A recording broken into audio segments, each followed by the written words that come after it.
les deux bombardements américains. Les Américains sont arrivés une première fois, ils ont lancé quelques bombes sur la caserne. Il y a déjà eu pas mal de tués. Alors tout le monde essayait de se sauver, évidemment, hein. Mais les SS attendaient dehors avec leurs mitrailleuses et au fur et à mesure tous ceux qui essayaient de partir, ils étaient liquidés.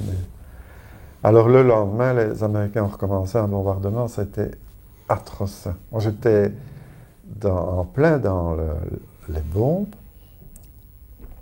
Il y a eu, il y a eu 2000 tués.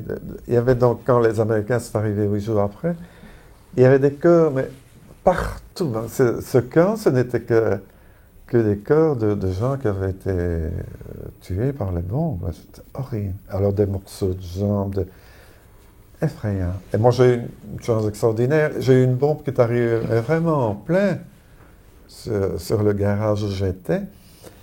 J'ai eu des éclats, mais c'était pas tellement grave, des éclats dans les jambes, mais j'en suis tiré.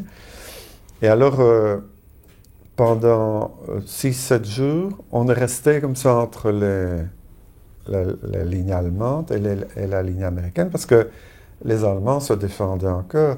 Les SS constamment revenaient dans le camp dès qu'ils voyaient un corps qui bougeait, ils lâchaient leur revolver. Et on est resté comme ça pendant 6-7 jours certainement, hein. Je ne sais pas pourquoi les Américains n'avançaient pas. Et on était là entre les deux.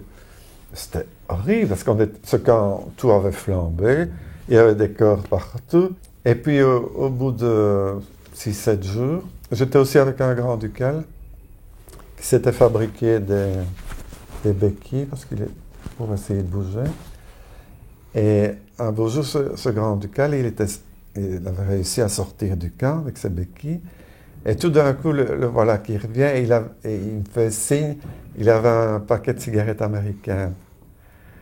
Et c'est curieux, je ne me rendais pas compte que c'était la fin. Et je me suis couché, je me suis endormi. Et quand je me suis réveillé, il y avait des reporters de l'armée américaine qui étaient là, qui filmaient tout le bazar et qui ont vu que je remuais et qui sont arrivés près de moi. Alors tout de suite, je me suis rendu compte, c'était fini, c'était incroyable.